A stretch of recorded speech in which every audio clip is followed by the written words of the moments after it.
Good morning. Thank you for joining this morning's call on Cyber Essentials Plus compliant applications. I'm Martin Sweeney, Technical Director of App Technology, and I'm being assisted this morning by David Mays, the Managing Director, so I will be on my best behaviour. We are looking to impart the knowledge that we've gleaned from 20 years of managing applications, OS and patching in large enterprises, and presenting this in a methodology that can assist in your Cyber Essentials Plus application and patch compliance requirements.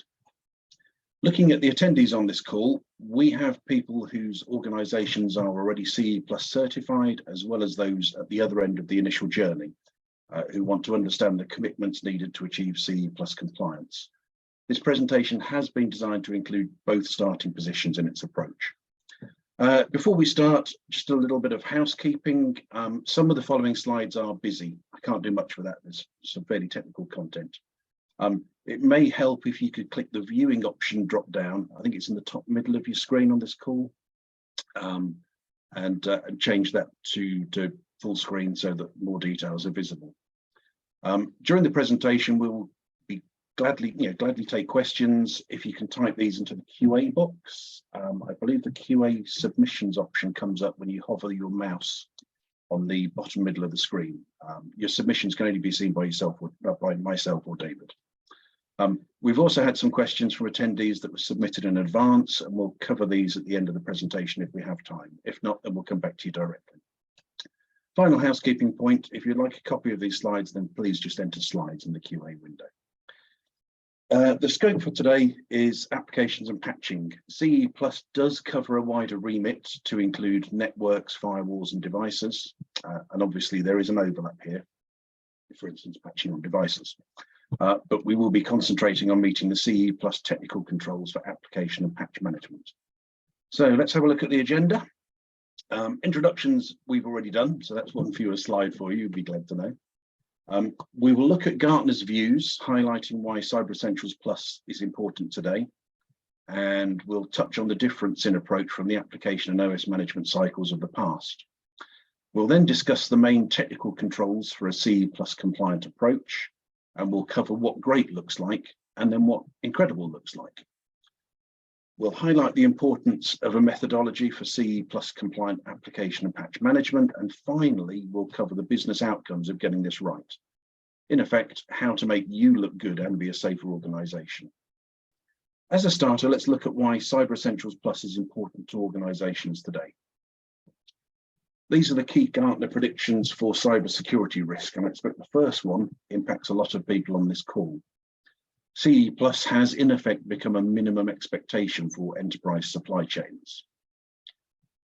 The second point, the perception of cyber threats has changed from being seen as a technical threat to a recognised significant business risk. These threats have moved from general disruption to data theft and business interruption as their targets.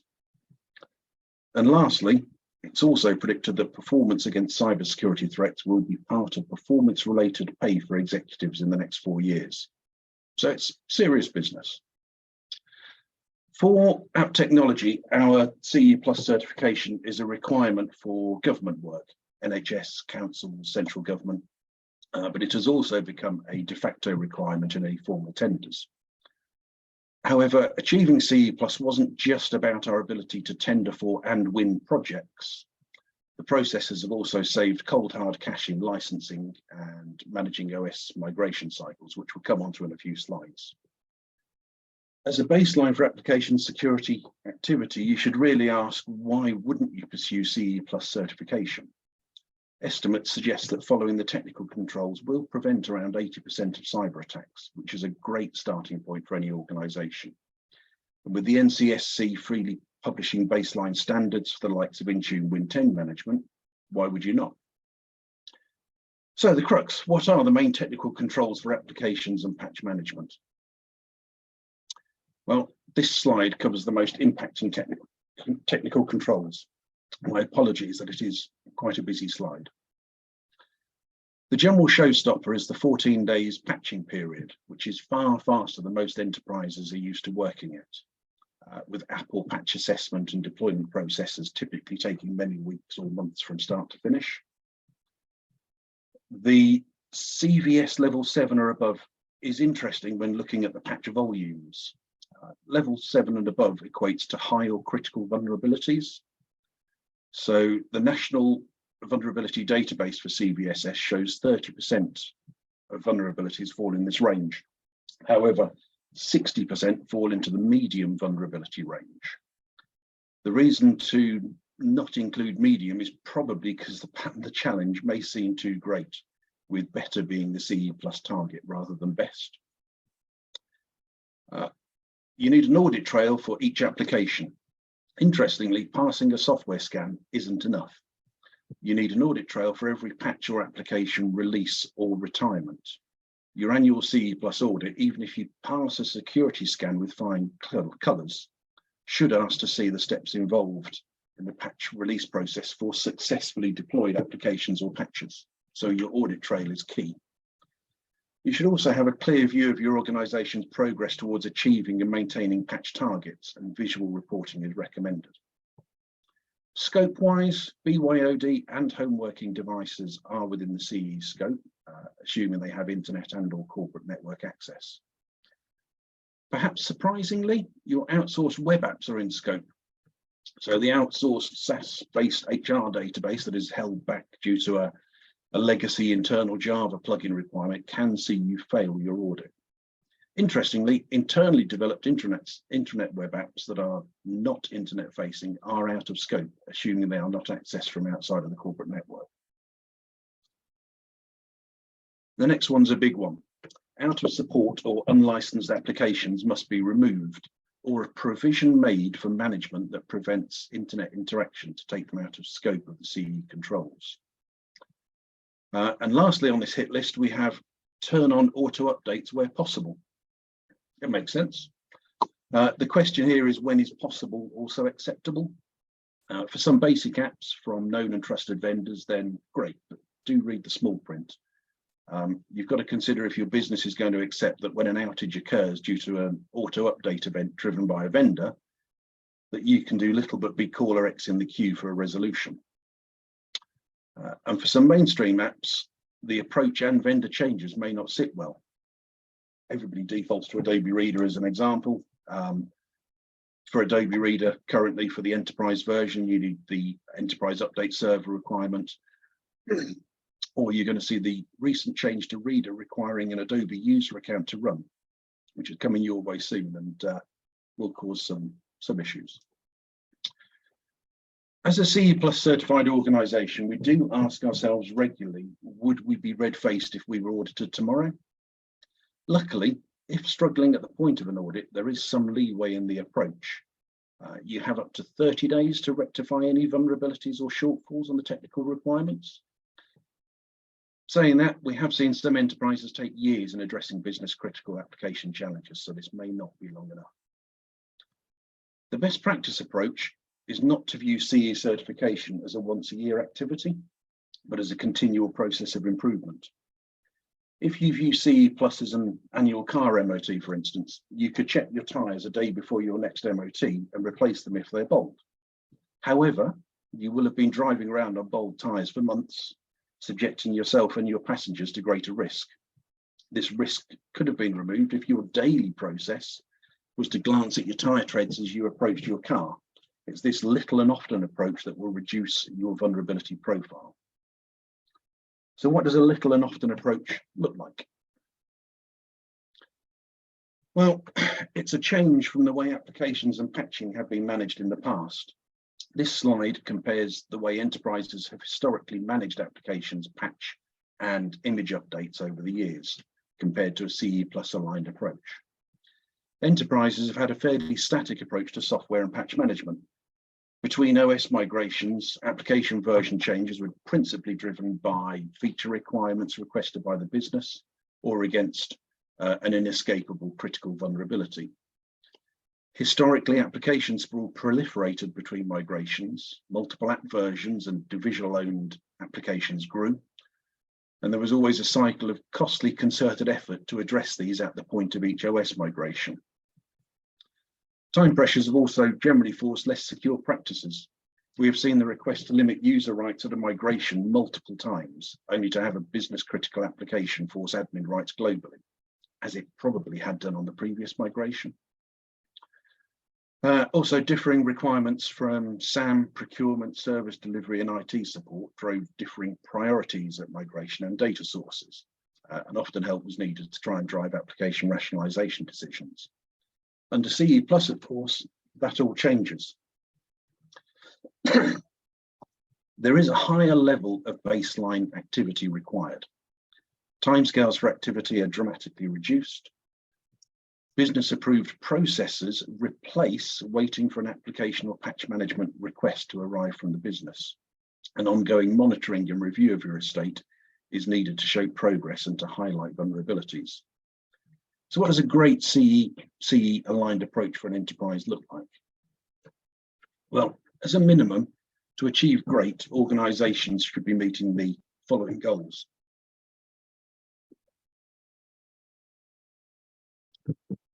Data sources should be monitored and reviewed at least weekly, covering application and patch installs in the environment. Do be aware at a weekly meeting, it can mean that you burnt through half of your remediation time before you identify further activity against the 14 days guidance. End of life should be recorded for each application in your estate. You need to know and preempt the end of life for all applications in the estate. Decisions take time and the business may need to adapt or change products. You need triage pathways. For every relevant software update or patch, you need an agreed review process. We call it triage against a set of rules. This goes beyond the CVSS ratings and includes minor and major versions of software releases, whether feature releases are desired, and whether the business has the capacity to meet the pilot or test requirements for CE+ driven activity. Great, you do need an audit trail for each decision. Technically, you need it for each software update or patch considered, irrespective of whether it is released or rejected. Basically, you need to prove your homework. A CE+ audit can ask for the documentation decision process you followed to release a critical patch that was needed. It won't just tick the box for having patched a vulnerability. You should be looking to bring new applications under management. Bringing any new applications under management by default is the smarter way to reduce software creep and the subsequent workloads to remove it. We recommend graphical reports. We recommend that you make patch level reported graphical and available to stakeholders via scheduled reporting, making this part of internal service reviews.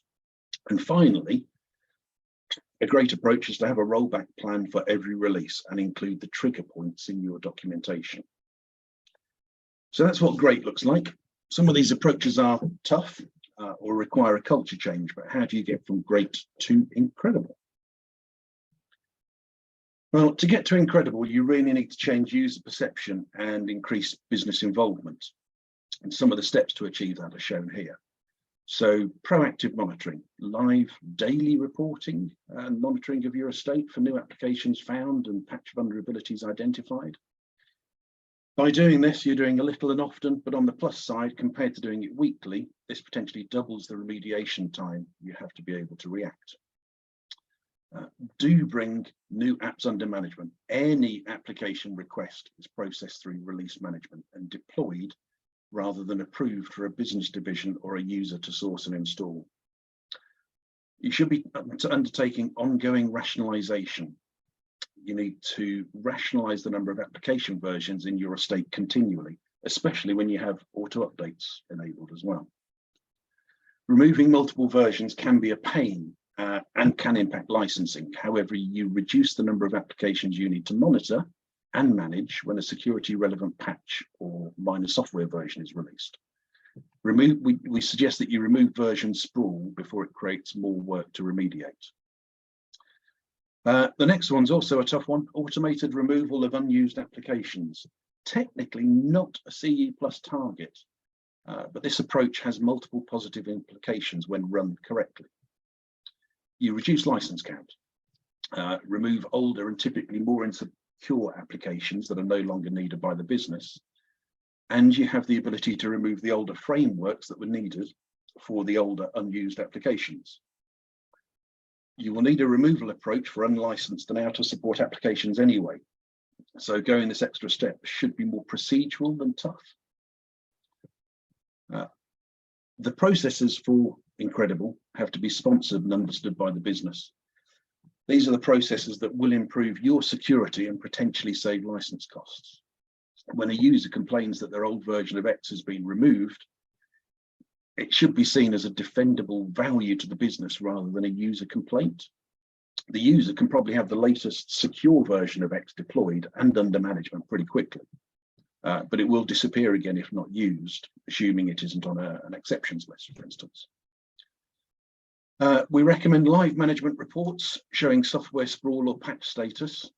That's a great way to do it. There's multiple ways of getting there depending on where you're starting from, and we have the ability to help in this area if needed. You also need to let your users know that they are helping to secure the business. And things like the annoying forced reboot after you've given them suitable notifications and it's all been agreed and sponsored at executive levels. These reboots are there to protect them. We have seen where forced reboots are seen as too intrusive on users that you will see higher patch failure rates as multiple patches are applied on top of each other without the required restarts. You need to involve and inform wider teams of your activity. So given suitable process involvements, then you involve security, networks, service delivery and IT support and work together. You don't trip over the question of why did you release that large application update on the weekend when we were replacing network devices. Those conversations should not be happening. Image management. If you are managing your images, then update them regularly. Don't complicate your reporting and increase vulnerabilities by deploying out-of-date images that have known security patch requirements. Obviously, Autopilot and Intune help with this, but do look to re-baseline your apps rather than deploy and patch as a process. You need to know who is going to be impacted before release. You should know exactly who will be impacted by any change, and you need to follow the agreed communications process, whatever you agreed with the business. As a minimum, details of impacted users should be recorded in your audit trail, or at least the groups that they were part of. And lastly, be proactive in checking whether release is working. Patch and update deployment should have a known baseline of performance. Call it a deployment cadence. And this should be monitored to check that progress is within typical parameters. X gigabytes across Y users should be completed in Z hours. If not, then investigate. So how does Incredible happen? Well, we have a methodology to follow, gleaned from 20 years, ouch, of undertaking these services for UK, European and global enterprises. We have developed this methodology, ITRAM, consisting of sequential process stages and checklists that you can use to deliver great or even incredible. We've delivered this through a combination of best practice and experience, distilled with a little added wisdom. There's also a best practices section for initial policy setting used to drive ITRAM activity and its subsequent governance. We encourage enterprises to implement this methodology or a derivation of it to improve their CE Plus compliance approach. For those of you that are already running a CE Plus compliance service, then you can use this to review or authenticate what you have in place. Others may need some assistance in getting there. Either way, we're happy to share the detail. If you would like a copy of our methodology, then great, just simply enter checklist into the QA window on this presentation. We can't cover all of the checklist points now. That really would be death by PowerPoint. But on this slide, we've listed the 3 key steps in each of the 5 stages of ITRAM.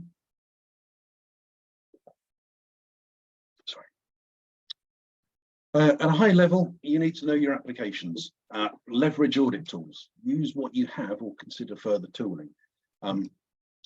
We do find that organizations have a significant amount of tooling and a lot of what is there can be leveraged to achieve what you need already. You need to know your sponsors and stakeholders for your application estate. and you didn't need to create an end-of-life log covering every application. Triage. You need to agree and follow rules to make it happen. Decisions and options are already agreed, so deployments happen sooner. You're not waiting for approvals all the time. You need to remove decision-making complexity. The rules that you agree for your triage win when they're within a set parameter of workloads and costs. And you need to agree what is needed or wanted and document the process. Reporting, you should engage teams, users, and the business. Internal reporting should be freely available to stakeholders. You need to deliver a single version of the truth graphically if possible. And you need to look to show improving compliance over time or highlight the need for change where necessary. Action. You should be delivering repeatable quality standards to deploy your updates. Each deployment follows the same quality path. Test or pilot becomes second nature to the business. It's not an imposition. And documentation is updated to create audit paths and reduce your downstream costs. And finally, monitor. Ensure your update rolls out as is expected. You need to know your network KPIs. You need to document anticipated signposts to track rollouts and react when they're not achieved. When they're not achieved, you don't want to wait for a public failure of a rollout. You want to catch it earlier. And you need to share the activity and results with other teams. So yeah, that's the ITRAM methodology, and so the detail, we can't cover all of it in this presentation. If you wanted some help with suggestions on how to implement the full list of activities in each stage, then we do offer a clinic. It generally lasts about 45 minutes. Where at a high level, we review your existing processes. We highlight areas for improvement and consider options for automation. Once completed, we follow up with a gap analysis and recommendations for your personal review. So what business outcomes can you expect from putting all of this hard work into CE plus compliance? Well, this is where you can take the good news to the business, because business outcomes is what this is all about. What you can shout about? Well, you are protecting the business and reducing business risk. You're reducing the fear of loss, whether that is the fear of malicious activity impact or the fear of failing to meet customer certification requirements. Remember, you are stating that security is key to how you operate as an organization. The business knows what is being achieved from the processes agreed, and your users understand the reasons for any impact into their daily lives. You're also improving your organization's position to win business against others, or you're adding a professional stamp to your company's image, neither of which is a bad thing. Finally, your processes are reducing the software estate complexity and keeping it simple on an ongoing basis. You're addressing sprawl before it happens. And lastly, let's just reiterate, although your CE Plus audit is annual, just like a car MOT, do remember that crashing your car from bald tyres 11 months after you successfully passed your previous MOT is not a defence, it's still a car crash. The CE Plus certification isn't just a certificate, it's a way of operating safely with better security and fewer vulnerabilities. Sure, it carries a higher baseline of activity compared to the quiet years in between the monolithic OS migrations of past decades, but given the business outcomes, why would you not? Last slide. We have a further reading slide here covering the stats used in this presentation. Now, we do have some questions that were supplied in advance, and looks like quite a few during the presentation. Let me have a look. So one of the advanced ones, what's the best software for monitoring and patching that you recommend? We get asked this a lot. The answer isn't complex, but we recommend that you start with understanding what you already have. Our customers don't get to the size they are without having previously purchased audit tools or acquiring businesses that have differing systems. So we often find that forgotten tooling or lack of knowledge on existing capabilities means that the raw data sources are already available in-house. And also you've got things like in-tune reporting as well, which is obviously becoming the mainstream. How these are used is the clever part, and we have solutions that can analyze and present the required business information from the data sources you have. Saying that, if you have nothing, we can assist in identifying the correct balance of tooling, cost and administration for you. We've worked with most tools, so have a great view of what fits. Do you do CE+ certifications? That's a good question. We are CE+ certified. We made a choice to be providers of application and patch management services rather than auditors. In effect, we decided not to mark our own homework. We do work with 2 professional organisations in this space, but decided not to be a member of the IASME consortium of auditors. Other questions? David's just let me know that we do have a number of questions submitted, but instead of keeping everybody online, we'll probably come back to you directly looking at the timing. I think that feels right. Yeah, we'll never get through those. We'll still be rattling on in half an hour. Right, to wrap up, I'd like to thank you for your time today. Hopefully if you picked up a few nuggets of wisdom that help, or we now better understand the CE+ technical control requirements. Please let us know if you'd like a copy of our ITRAM checklist materials. As said, just enter checklist into the QA window or contact myself directly. Emails on the bottom of the last slide. And just to restate that we do offer a 45-minute clinic to discuss and brainstorm your challenges in this area. It's free of charge. So please reach out if you would like to discuss lead times on a clinic. And beyond that, thank you for your time today. Have a great day and goodbye.